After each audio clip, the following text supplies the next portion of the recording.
O Tanjoubi omedetou gozaimasu. Isto é japonês para parabéns. O Observador faz 12 anos e, em vez de bolo, oferecemos uma visita ao Japão com a Pinto Lopes Viagens. Assine por apenas 39,90€ e habilite-se a ganhar. 12 anos a escrutinar o poder, 12 mil quilómetros para celebrar. Assine hoje em observador.pt. Arigatou. 9 graus de máxima.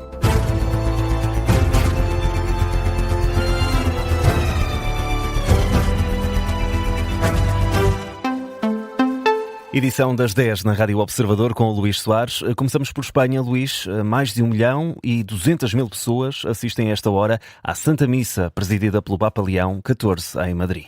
São dados fornecidos pela organização. A missa começou pouco depois das 9 da manhã, hora de Lisboa, depois do Papa ter percorrido as ruas da capital, no Papa Móvel, até à Praça Cibeles, onde decorre ainda a esta hora a cerimónia.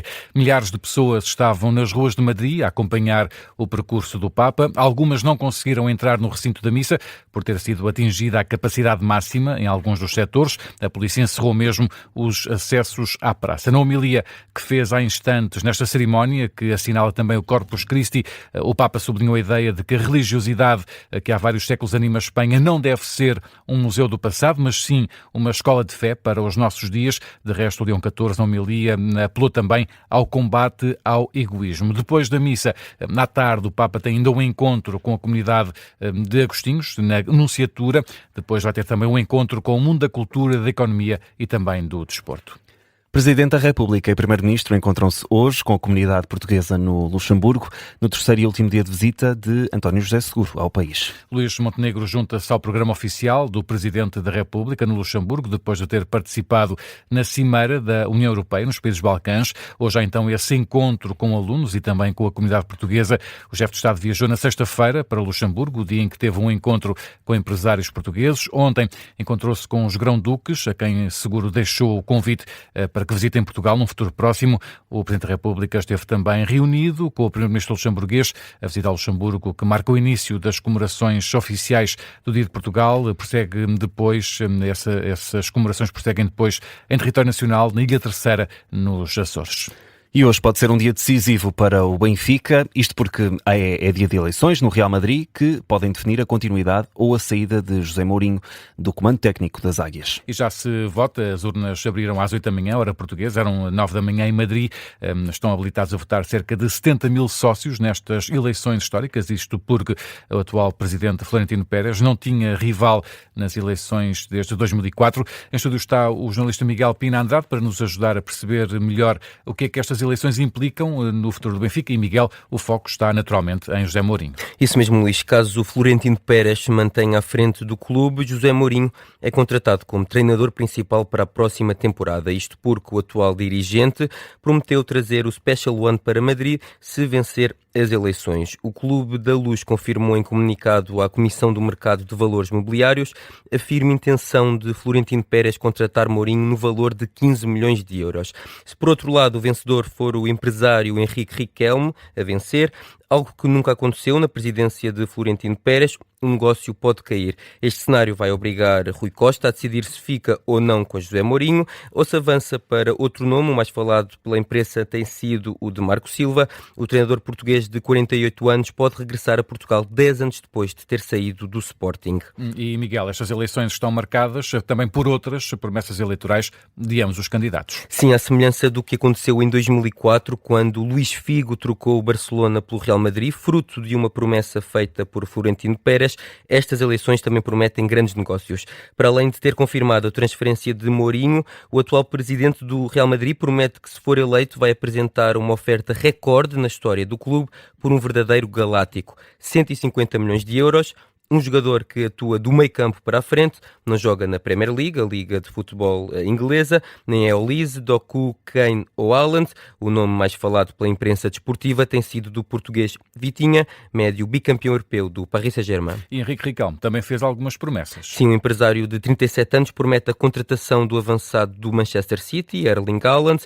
Para além do jogador norueguês, Henrique Riquelme também fala na aquisição de Rodri, médio também do Manchester City. O jornalista Miguel Pina Andrade com continuam as promessas dos candidatos à presidência do Real Madrid, com a questão José Mourinho a mais em cima da mesa, pode estar de saída do Benfica para a Espanha. De resto, os dois candidatos, tanto Florentino Pérez como Henrique Riquelme, já votaram esta manhã nas eleições para o Real Madrid. As urnas fecham às 7 da tarde, hora de Lisboa, 8 da noite em Madrid. No entanto, a votação decorre no pavilhão de basquetebol do clube, em Valdebebas, e não no estádio Santiago Bernabéu, isto por causa da visita do Papa Leão XIV a Madrid. Vamos falar também sobre este tema no E o Campeão é depois das 11h30. Luís, ainda no desporto, vamos ao jogo da Seleção Nacional. Portugal venceu ontem o amigável frente ao Chile por 2-1. Rafael Leão foi expulso, mas Roberto Martínez espera contar com o jogador na primeira jornada da fase de grupos do Mundial. Rafael Leão viu o cartão vermelho após se ter envolvido em confrontos durante a partida. Atingiu um jogador da seleção chilena na cara. O selecionador nacional espera que a FIFA olhe para as imagens e decida não castigar Rafael Leão no Campeonato do Mundo. Roberto Martínez garante que o internacional português não teve uma atitude violenta. A reação do Rafael Leão é para proteger ao colega, que mostra um espírito de equipa. Ele tem uma reação que é positiva para ajudar ao colega. Claro que nós não podemos fazer isso e não podemos entrar na provocação. Todos os cartões vermelhos têm consequências, mas acho que espero que o árbitro possa ver as imagens. Eu vi as imagens e não é uma ação violenta, não é uma ação de as mãos acima dos ombros. Então espero que possa ser uma consequência menor. As declarações de Roberto Martínez no final da partida. Já nas redes sociais, Rafael Leão esclarece que nunca teve intenção de magoar o adversário. O extremo deve falhar o jogo amigável que Portugal vai realizar na quarta-feira, frente à Nigéria. É o último antes da partida para os Estados Unidos. Há a dúvida sobre se está ou não disponível ao nível disciplinar, então, para estar no primeiro jogo do Mundial. E o presidente da Federação Portuguesa de Futebol diz-se confiante com um bom desempenho de Portugal no Campeonato do Mundo. Foi no final da partida também. Pedro Proença garante que a equipa está preparada. Essa legitimidade da qualidade dessa nossa seleção que nos permite, obviamente, estar muito esperançosos de que este ano podem acontecer coisas boas. A preparação tem sido muito intensa, há um grande compromisso destes, eu direi que já não é jovens, mas destes jogadores maduros que chegaram a um processo de maturidade, que sabem que para alguns deles será a última grande oportunidade de conquistar uma grande competição. Tudo está pronto, uma motivação em alta, um país todo a puxar pela nossa seleção, e eu direi que estão reunidas todas as condições para que possamos ter muito sucesso. O mau Mundial será obviamente não chegar acima dos quartos de final.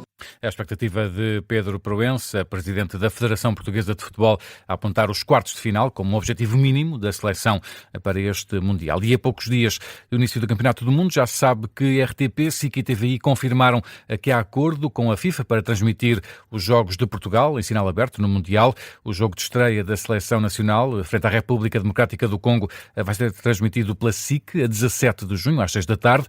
No dia 23, também às 6 da tarde, é a vez da TVI transmitir o jogo da seleção contra o Uzbequistão. A transmissão do terceiro e último jogo da fase de grupos contra a Colômbia está marcado para a 12h30 do dia 28 de junho, já a madrugada de 27 para 28 de junho. Este vai ser transmitido pela RTP, que vai também transmitir a final do Campeonato do Mundo, marcada para o dia 19 de julho. Em Londres, Luís, há hoje reunião dos líderes de França, Reino Unido e Alemanha com Volodymyr Zelensky. Um encontro entre Emmanuel Macron, Keir Starmer e Friedrich Merz e o presidente ucraniano, que decorre esta tarde. Em cima da mesa vai estar a continuação do apoio da Europa à Ucrânia, o aumento da pressão sobre a Rússia também.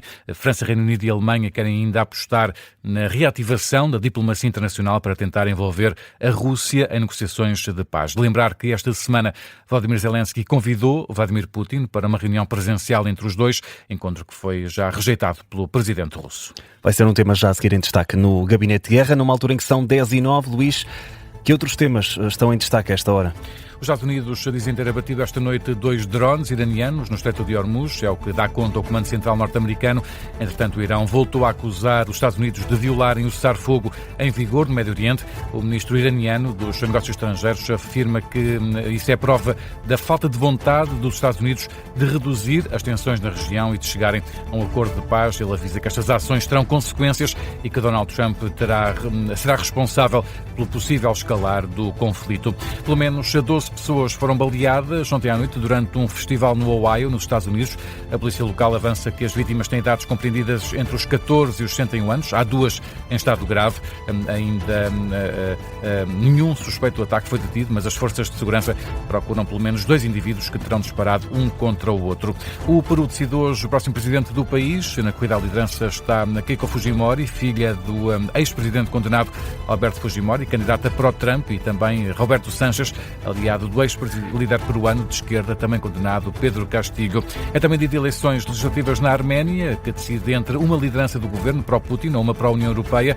O atual primeiro-ministro pró-Europa procura uma reeleição contra o principal adversário, o multimilionário pró-Putin, que está, no entanto, em prisão domiciliária. E voltamos a falar do Mundial, João, porque o Mundial deste ano vai contar com uma força de segurança muito especial. Então. O torneio vai ser patrulhado por cães robô.